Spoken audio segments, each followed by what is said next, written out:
नामावली का जब गान करते हैं तो शिल्पिल्ले बाई का स्मरण आता है उसमें। सुत बिस दियो पूज शिल्पिल्ले भक्ति रशीली पाई। देखो कितना विश्वास होता है भक्त को, कैसा वो श्रद्धावान होता है।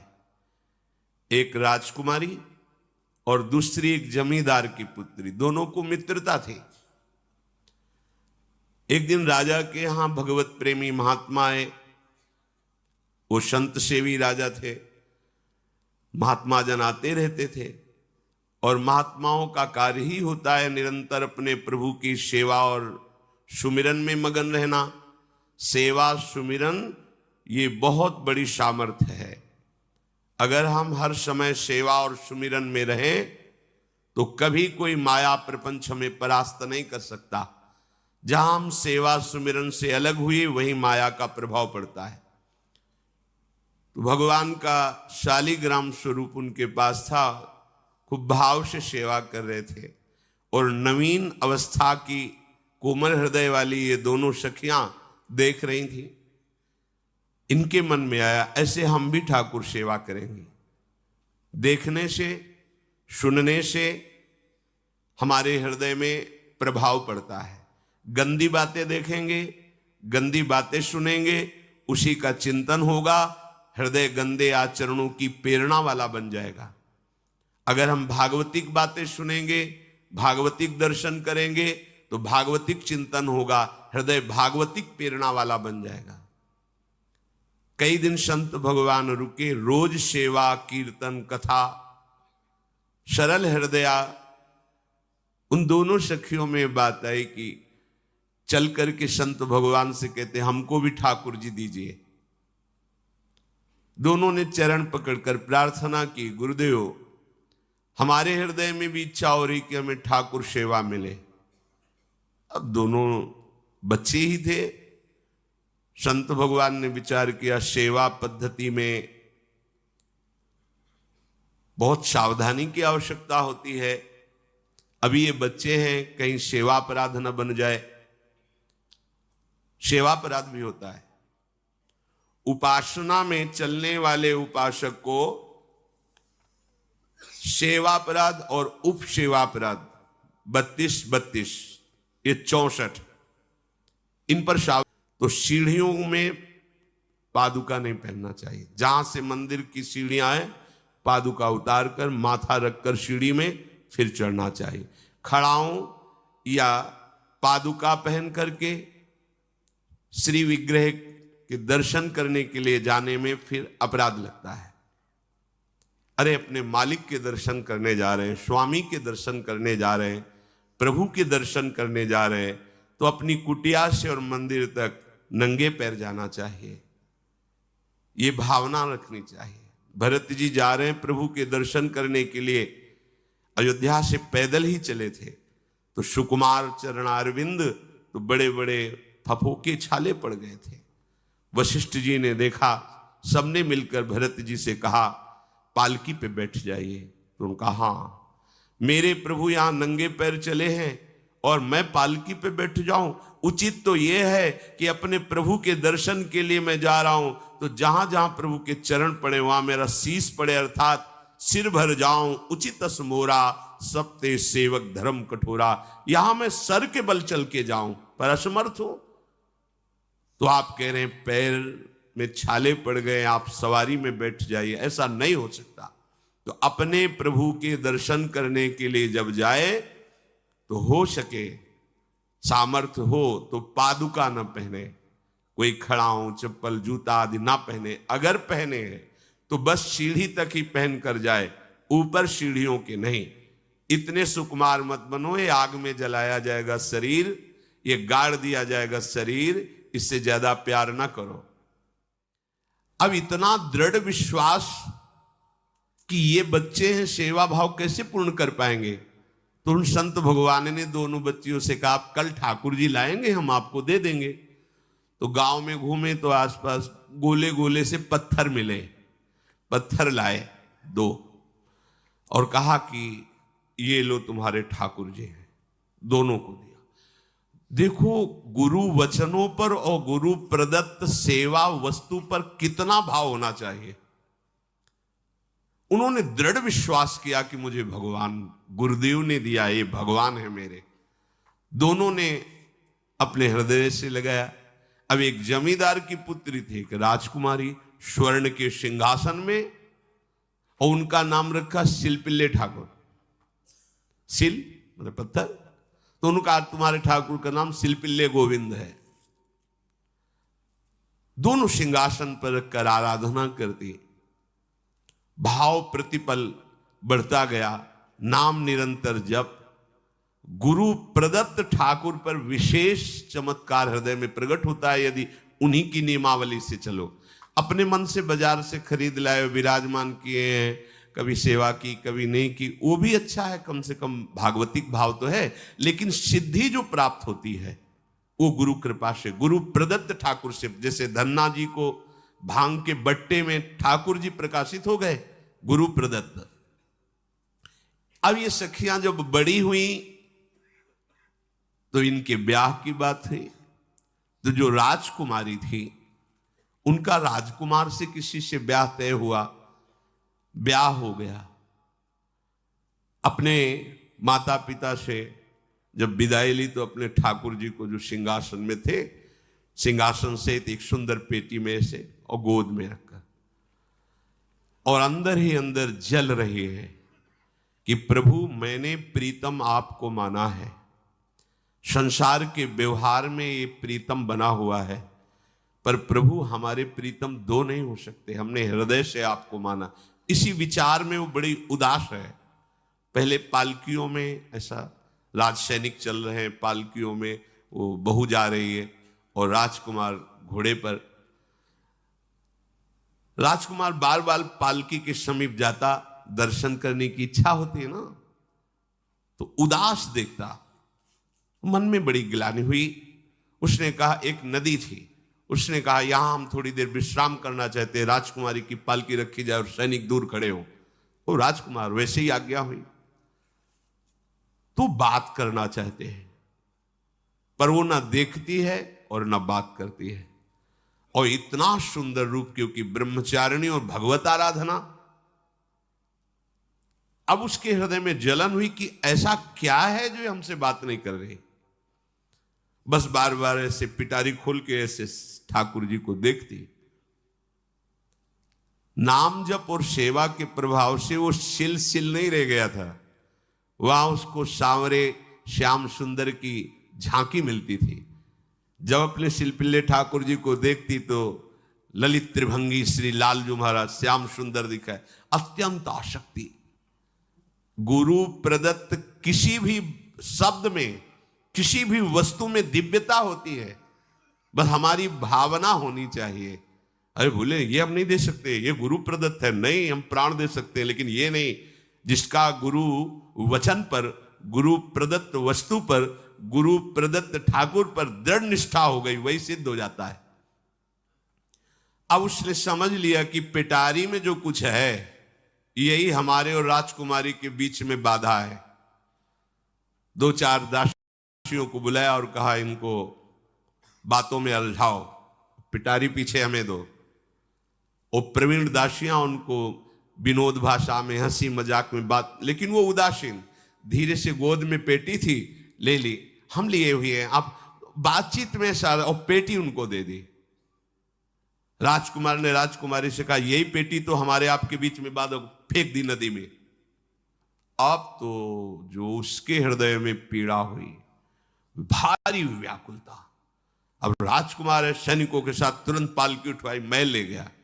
पर वो आसक्त है, इतनी सुंदर राजकुमारी, क्योंकि भागवतिक तेज से संपन्न में आकर्षण होता है। राजकुमारी ने कहा यदि हमारे ठाकुर नहीं तो मैं नहीं।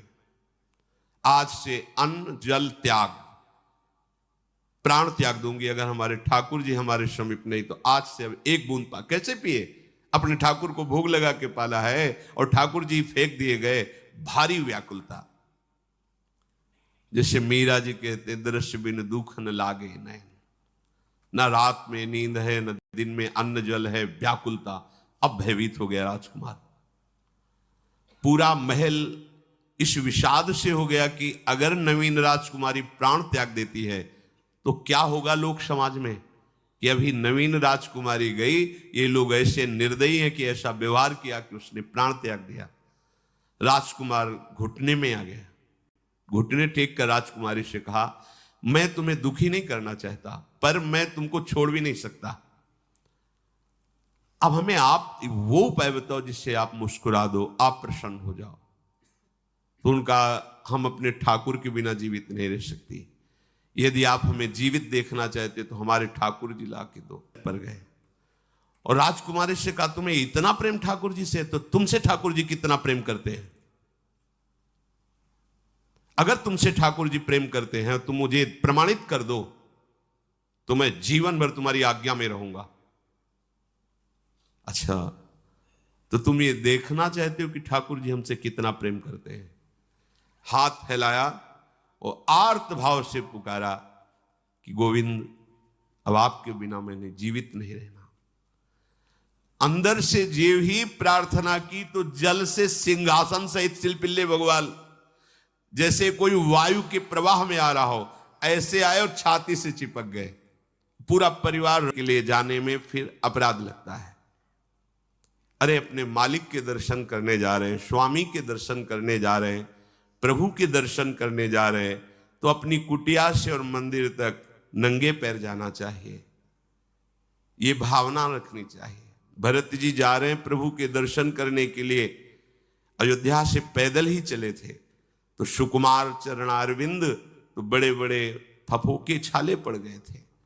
वशिष्ठ जी ने देखा, सबने मिलकर भरत जी से कहा, पालकी पे बैठ जाइए। तो उन्होंने कहा, हाँ, मेरे प्रभु यहां नंगे पैर चले हैं और मैं पालकी पे बैठ जाऊं? उचित तो यह है कि अपने प्रभु के दर्शन के लिए मैं जा रहा हूं, तो जहां जहां प्रभु के चरण पड़े वहां मेरा शीश पड़े, अर्थात सिर भर जाऊं। उचित मोरा सप्ते सेवक धर्म कठोरा, यहां मैं सर के बल चल के जाऊं पर असमर्थ हूं।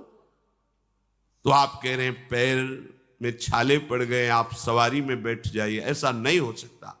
तो अपने प्रभु के दर्शन करने के लिए जब जाए तो हो सके, सामर्थ्य हो तो पादुका न पहने, कोई खड़ाऊं चप्पल जूता आदि ना पहने। अगर पहने हैं तो बस सीढ़ी तक ही पहन कर जाए, ऊपर सीढ़ियों के नहीं।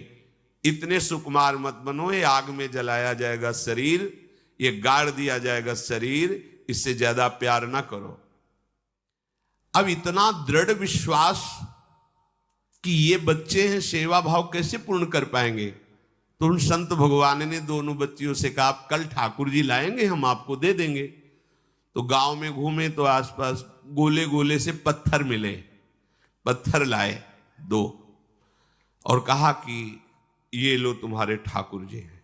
दोनों को दिया। देखो, गुरु वचनों पर और गुरु प्रदत्त सेवा वस्तु पर कितना भाव होना चाहिए। उन्होंने दृढ़ विश्वास किया कि मुझे भगवान गुरुदेव ने दिया, ये भगवान है मेरे। दोनों ने अपने हृदय से लगाया। अब एक जमींदार की पुत्री थी, एक राजकुमारी, स्वर्ण के सिंहासन में, और उनका नाम रखा शिलपिल्ले ठाकुर। शिल मतलब पत्थर, तो उनका तुम्हारे ठाकुर का नाम शिलपिल्ले गोविंद है। दोनों सिंहासन पर रखकर आराधना करती, भाव प्रतिपल बढ़ता गया, नाम निरंतर जप। गुरु प्रदत्त ठाकुर पर विशेष चमत्कार हृदय में प्रकट होता है यदि उन्हीं की नियमावली से चलो। अपने मन से बाजार से खरीद लाए, विराजमान किए हैं, कभी सेवा की कभी नहीं की, वो भी अच्छा है, कम से कम भागवतिक भाव तो है। लेकिन सिद्धि जो प्राप्त होती है वो गुरु कृपा से, गुरु प्रदत्त ठाकुर से। जैसे धन्ना जी को भांग के बट्टे में ठाकुर जी प्रकाशित हो गए, गुरु प्रदत्त। अब ये सखियां जब बड़ी हुई तो इनके ब्याह की बात हुई। तो जो राजकुमारी थी, उनका राजकुमार से किसी से ब्याह तय हुआ, ब्याह हो गया। अपने माता पिता से जब विदाई ली तो अपने ठाकुर जी को, जो सिंहासन में थे, सिंहासन से एक सुंदर पेटी में से और गोद में रखकर, और अंदर ही अंदर जल रही है कि प्रभु मैंने प्रीतम आपको माना है, संसार के व्यवहार में ये प्रीतम बना हुआ है, पर प्रभु हमारे प्रीतम दो नहीं हो सकते, हमने हृदय से आपको माना। इसी विचार में वो बड़ी उदास है। पहले पालकियों में ऐसा राज सैनिक चल रहे हैं, पालकियों में वो बहू जा रही है और राजकुमार घोड़े पर। राजकुमार बार बार पालकी के समीप जाता, दर्शन करने की इच्छा होती है ना, तो उदास देखता, मन में बड़ी गिलानी हुई। उसने कहा, एक नदी थी, उसने कहा यहां हम थोड़ी देर विश्राम करना चाहते हैं, राजकुमारी की पालकी रखी जाए और सैनिक दूर खड़े हो। वो राजकुमार वैसे ही आज्ञा हुई। तो बात करना चाहते हैं, पर वो ना देखती है और ना बात करती है। और इतना सुंदर रूप, क्योंकि ब्रह्मचारिणी और भगवत आराधना। अब उसके हृदय में जलन हुई कि ऐसा क्या है जो हमसे बात नहीं कर रही। बस बार बार ऐसे पिटारी खोल के ऐसे ठाकुर जी को देखती। नाम जप और सेवा के प्रभाव से वो सिल नहीं रह गया था, वहां उसको सांवरे श्याम सुंदर की झांकी मिलती थी। जब अपने शिल्पिल्ले ठाकुर जी को देखती तो ललित त्रिभंगी श्री लालजू महाराज श्याम सुंदर दिखाए, अत्यंत आसक्ति।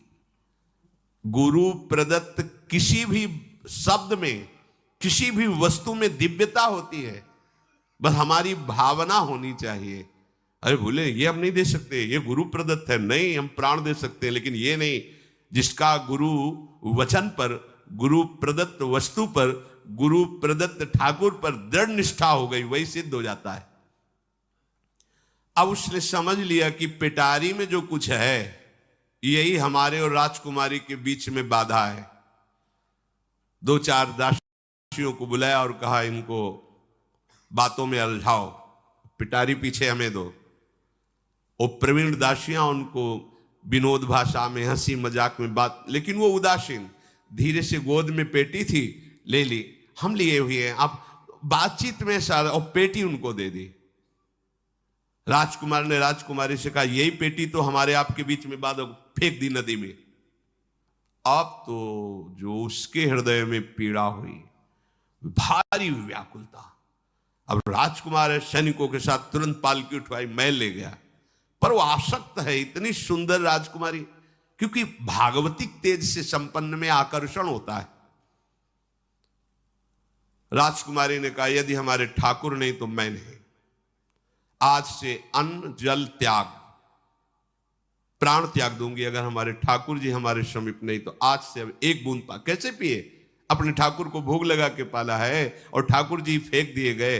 भारी व्याकुलता, जैसे मीरा जी कहते दृश्य बिन दुख न लागे नहीं, न रात में नींद है न दिन में अन्न जल है, व्याकुलता। अब भयभीत हो गया राजकुमार। पूरा महल इस विषाद से हो गया कि अगर नवीन राजकुमारी प्राण त्याग देती है तो क्या होगा लोक समाज में, कि अभी नवीन राजकुमारी गई, ये लोग ऐसे निर्दयी हैं कि ऐसा व्यवहार किया कि उसने प्राण त्याग दिया। राजकुमार घुटने में आ गया, घुटने टेक कर राजकुमारी से कहा मैं तुम्हें दुखी नहीं करना चाहता, पर मैं तुमको छोड़ भी नहीं सकता। अब हमें आप वो उपाय बताओ जिससे आप मुस्कुरा दो, आप प्रसन्न हो जाओ। तो उनका, हम अपने ठाकुर के बिना जीवित नहीं रह सकती, यदि आप हमें जीवित देखना चाहते तो हमारे ठाकुर जी ला के दो। If you want to make a full, कि कोई अप्सरा भी उनसे होड़ नहीं कर सकती, क्योंकि भगवान शुक्राचार्य की पुत्री जितेंद्री, पवित्र, भगवत आराधन संपन्न। बड़ा प्रसंग है, उसको ना लेते हुए हम सारांश में बता रहे। वृषपर्वा की पुत्री शर्मिष्ठा, ये असुर राजकुमारी है। दैत्यराज वृषपर्वा, उनकी पुत्री शर्मिष्ठा, और दैत्य गुरु भगवान शुक्राचार्य, उनकी पुत्री देवयानी बड़े समाज के साथ जंगल में गई हुई थी। एक बड़ा दिव्य सरोवर था, तुलसी में सब राजकुमारियां स्नान कर रही थी। अचानक वहां से कोई महात्मा निकले तो जल्दी में सबने वस्त्र धारण किए, तो शर्मिष्ठा के वस्त्र देवयानी ने और देवयानी के वस्त्र शर्मिष्ठा। वो महात्मा निकल गए, वहां कोई उनको टिकना तो था नहीं। देवयानी ने देखा कि मेरे पवित्र वस्त्र, देवयानी ने वस्त्र धारण नहीं किया शर्मिष्ठा के। जब वो महात्मा चले तो देखा कि हमारे वस्त्र ये राजपुत्री शर्मिष्ठा धारण किए। तो उनका तुझे पता है मेरे वस्त्रों को स्पर्श करने का भी तेरे को अधिकार नहीं, तूने धारण कैसे कर लिया? तो उनका ज्यादा मत बोल, इतना गुमान करके मत बोल। जैसे सब सेवक पलते हैं मेरे महाराज से, ऐसे तेरा पिता और तू भी मेरे महाराज के द्वारा ही पोषित है, क्योंकि वो तो राजा है, सारी सेवाएं वही देते हैं। ऐसा नहीं बोलना चाहिए, क्योंकि गुरु पुत्री है, आचार्य पुत्री है और सम्माननीय है। पर ऐसा वो बोल गई शर्मिष्ठा।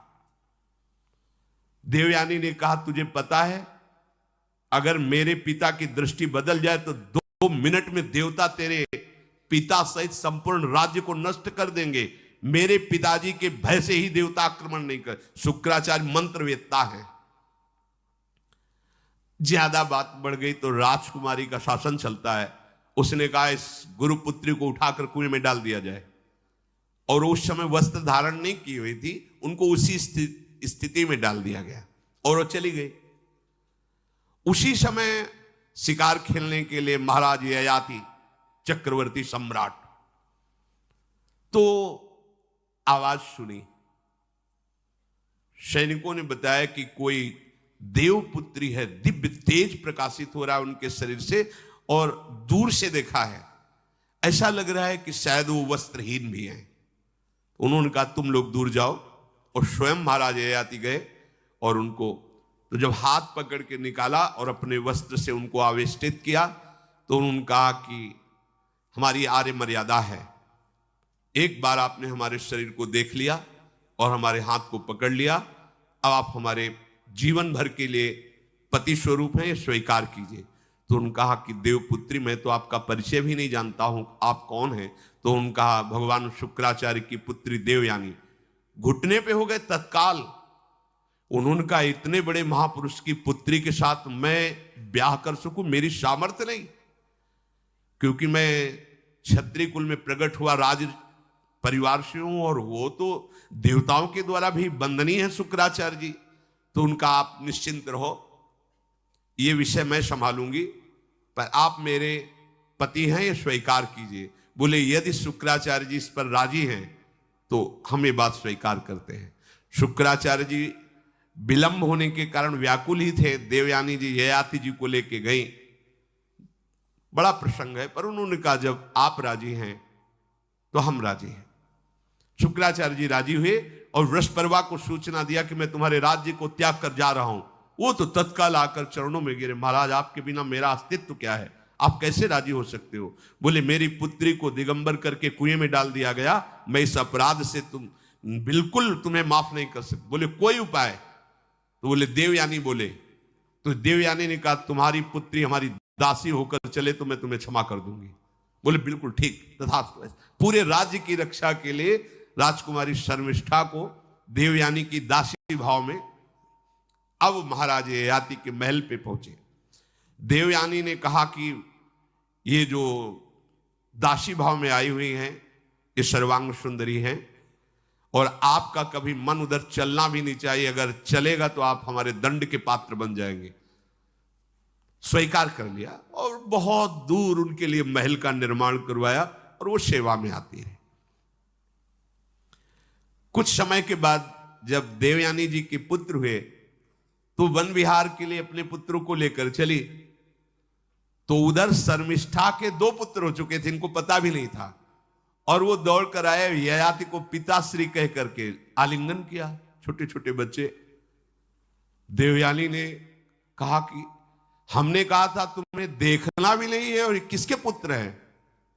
शर्मिष्ठा मुस्कुरा रही थी और राजकुमारी से कहा तुम्हें इतना प्रेम ठाकुर जी से, तो तुमसे ठाकुर जी कितना प्रेम करते हैं? अगर तुमसे ठाकुर जी प्रेम करते हैं तो मुझे प्रमाणित कर दो, तो मैं जीवन भर तुम्हारी आज्ञा में रहूंगा। अच्छा, तो तुम ये देखना चाहते हो कि ठाकुर जी हमसे कितना प्रेम करते हैं? हाथ फैलाया और आर्त भाव से पुकारा कि गोविंद, अब आपके बिना मैंने जीवित नहीं रहना। अंदर से जेव ही प्रार्थना की तो जल से सिंहासन सहित शिल्पिल्ले भगवान जैसे कोई वायु के प्रवाह में आ रहा हो ऐसे आए और छाती से चिपक गए। पूरा परिवार राजकुमार ये देख रहा था। हृदय से ठाकुर जी चिपक गए। जीवन भर के लिए दासत्व स्वीकार कर लिया और कहा जैसी आप आज्ञा करोगे। जैसे मीरा जी, जब राणा जी से ब्याह हुआ तो प्रथम मिलन की रात में मीरा जी ने कहा सावधान, तुम हमारे पति नहीं हो, मेरा सुहाग गिरधर से है, श्याम सुंदर ही मेरे पति हैं। व्यवहार में तुम पति बने हो, यदि हमारी बात समझ पा रहे हो तो जीवन में कभी हमारा स्पर्श मत करना। ये जीवन केवल गिरधर के लिए, दूसरे के लिए नहीं। उतर गए शैया से और जैसे सेवक होता है बोले अहो भाग्य, मुझे ये सौभाग्य मिला कि इतनी महाभाग्यवती की सेवा करने का। एकांत में मैं सदैव तुम्हारे शिष्य की तरह बर्ताव करूंगा, पर समाज में तुम्हें बहू की तरह बर्ताव करना होगा, नहीं तो लोग जीने नहीं देंगे। समाज में पत्नी की तरह और एकांत में गुरु शिष्य के। तुम हमारी गुरु होगी और हमसे ऐसा ही बर्ताव राणा ने जी, ऐसा ही उस राजकुमार ने दिया। हमारी भागवतिक निष्ठा ऐसी होनी चाहिए कि जो गुरुजी ने मंत्र दिया है, जो गुरुजी ने उपासना दी है, उसमें दृढ़ विश्वास होना चाहिए। हमारे अंदर किंचन मात्र फिसलाव नहीं होना चाहिए। और आगे जो महामहिम सूत्र है, जब तक हमारा मन प्रभु में समर्पित ना हो जाए तब तक पाप होने की संभावना होती है। बड़े बड़ों से चूक हो जाती है। इसमें यह नहीं कहा जा सकता कि हम इतने वर्ष से साधन में लगे, हमसे चूक नहीं होगी, ये तो भूल जाना। बड़े बड़ों से चूक करवा देना माया का कार्य होता है, पर जिनका मन प्रभु को समर्पित हो गया है उनसे चूक नहीं हो सकती। इसलिए जो अगला सूत्र वर्णन किया कि जितने भी पापाचरण होते हैं वो सब मेरे से होते हैं, ऐसा उपासक दृढ़ निश्चय करे। ऐसा नहीं कि पापाचरण भगवान से, भगवान करा रहे हैं। जैसे लोगों का एक प्रश्न होता है कि जब सब कुछ भगवान करा रहे हैं, भगवान की इच्छा के बिना पत्ता भी नहीं हिलता, तो जो हम पापाचरण, गलत आचरण, वो भी तो भगवान ही करा रहे हैं। इस विषय को समझना है। आज के समाज का जो मानसिक स्तर है, जब हम त्याग की बात करते हैं कि गंदे आचरण नहीं करने चाहिए, तो जो समझाया जाता है और जो समझ है आज की आधुनिक, वो ये समझ है, कुछ ऐसे जनों ने ये निर्धारित भी किया है कि बहुत भोग कर लेने पर फिर समाधि की प्राप्ति होती है। अगर ऐसा होता तो लाखों लोग समाधि को प्राप्त होते, लाखों लोग बिना साधना के। क्यों? बचपन से लेकर के पूरे जीवन तक भोग ही भोग रहे, सब समाधि में पहुंच जाते। प्रायः सबके दिमाग में बात बैठी है कि अगर हम भोग ले तो हम मन को समझा सकते हैं, लेकिन आप बात अनुभव की समझ लीजिए कि आप भोगने के लिए जेव ही गए तो मन के गुलाम बन करके गया, वो कभी तुम्हें मुक्त होने का अवसर नहीं देगा। और आज तक किसी ने भी ऐसा नहीं कहा भोग भोगने के बाद कि आज के बाद मैं प्रण करता हूं, मैंने जान लिया कि इसमें सुख नहीं है, आज के बाद कभी भोग नहीं भोगूंगा। कभी किसी ने नहीं कहा। सबको इस दलदल में गिरने के बाद सदगुरु या भगवान ने ही निकाला है। स्वयं आज तक कोई निकल नहीं पाया, कोई नहीं निकल पाया। ये ऐसा दलदल है। पर लोगों की भ्रांति रहती है कि ये जो मेरा मन जिन भोगों के लिए लालायित हो रहा है, उन भोगों को खूब भोगूं, फिर बाद में अनुभव जब हो जाएगा तब हम इनका त्याग करके फिर भजन मार्ग में चलेंगे। जो भजन मार्ग में चलते हैं उनके मन में भी लगा रहता है कि अगर एक बार भोग लूं तो मन को समझा तो सकता हूं।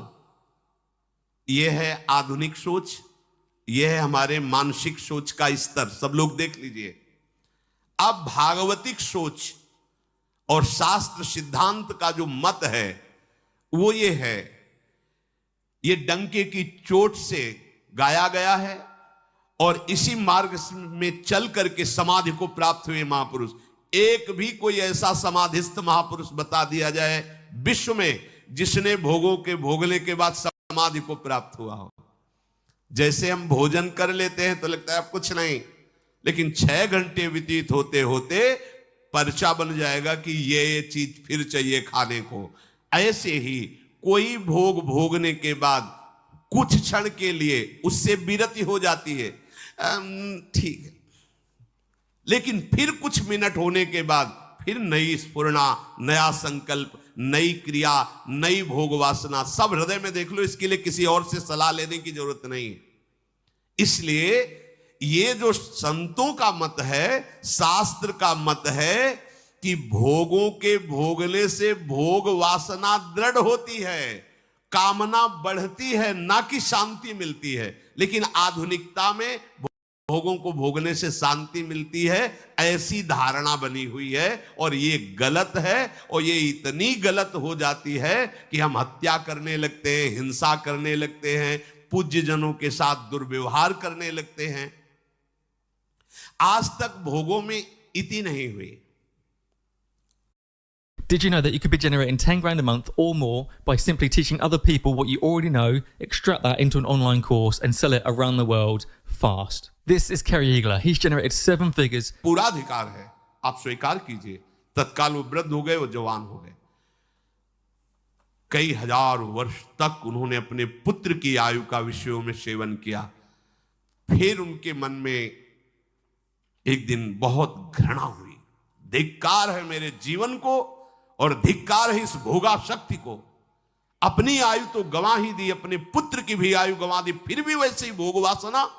तो उन्होंने सबको शिक्षा देने के लिए बात कही, यत् पृथिव्यां व्रीहि यवं हिरण्यं पशवः स्त्रियः न दुह्यन्ति मनः प्रीतिं पुंसः कामः तस्यते न जातु कामः कामानाम् उपभोगेन साम्यति हविषा कृष्णवर्तमेव भूय एवाभिवर्धते यदा न कुरुते भावं सर्वभूतेष्वमङ्गलं समदृष्टेस्तदा पुंसः सर्वा सुखमया दिशा या दुस्त्यजा दुर्मति भीर्जीर्यतो या न जीर्यते ताम तृष्णा दुख निवहाम शर्म कामो द्रुतम त्यजेत। जिसका हृदय काम से व्याकुल हो गया है उसको त्रिभुवन की सारी सुंदरी स्त्रियां दे दी जाएं, जौ धान स्वर्ण पशु सब वैभव, तो भी वो कभी तृप्त नहीं हो सकता। ये महाराज ये याति का अनुभव त्रिभुवन की। विषय भोग भोगने से भोग वासना शांत नहीं होती, वरम और प्रबल हो जाती है। जैसे घी की आहुति डालने पर आग भड़क उठती है, वैसे ही भोगों को भोगते हुए रहने पर भोग वासनाएं प्रबल रूप धारण कर लेती है और वो इतना कमजोर हो जाता है कि सोचता है मैं इसके बिना जी नहीं सकता। जब मनुष्य किसी भी प्राणी से राग कर बैठता है तो उसके हृदय की सामर्थ्य नष्ट हो जाती है। किसी भी, देखो ना, छोटे छोटे नशाओं में इतना हम आसक्त हो जाते हैं, अब हम इसके बिना जी नहीं सकते। किसी भी वस्तु का जब हम भोग करते इसके बिना जी नहीं सकते। इसलिए सबको संदेश महाराज याति देते हैं, यदि तुम अपनी कामना को शांत करने वाले, रोकने वाले बन गए तो 10 दिशाएं तुम्हारे लिए सुखमयी हो जाएंगी। विषयी पुरुष को तृष्णा रात दिन जलाती रहती है, बहुत भोग भोगने पर भी वो कभी शांति या तृप्ति प्राप्त नहीं कर पाता। इसलिए जब हम भगवत मार्ग में चलते हैं तो ये तृष्णा और कामना ये डाइन की तरह हमारे हृदय में लगी रहती है। तृष्णा भोगे हुए भोग को बार बार भोगने की इच्छा, कामना सुने हुए देखे हुए भोगों को भोगने की इच्छा। तो उपासक जब तक अपने मन को प्रभु में नहीं दे पाता तब तक मन ये धोखा दे देता है। इसलिए बहुत सावधान रहना चाहिए। प्रभु की शरण में हो करके नाम जप करो और सदैव गुरुजनों की आज्ञा पर रहो, तो ये काम, कामना, वासना, ममता, आसक्ति, राग, द्वेष ये तुम्हें बांध नहीं पाएंगे। इनकी कृपा से आपको भगवत साक्षात्कार हो जाएगा। गुरु वाणी, संतों की वाणी, ये हमारा जीवन बन जाए। अगर ये जीवन नहीं है तो फिर मन हमें ऐसी जगह फंसा देगा जहां से हम निकल नहीं पाएंगे। इसलिए सावधान होकर जीवन व्यतीत कीजिए। बड़ा अमूल्य जीवन है। अमूल्य जीवन का लाभ है भगवत प्राप्ति, भगवत साक्षात्कार। श्री राधा वल्लभ लाल।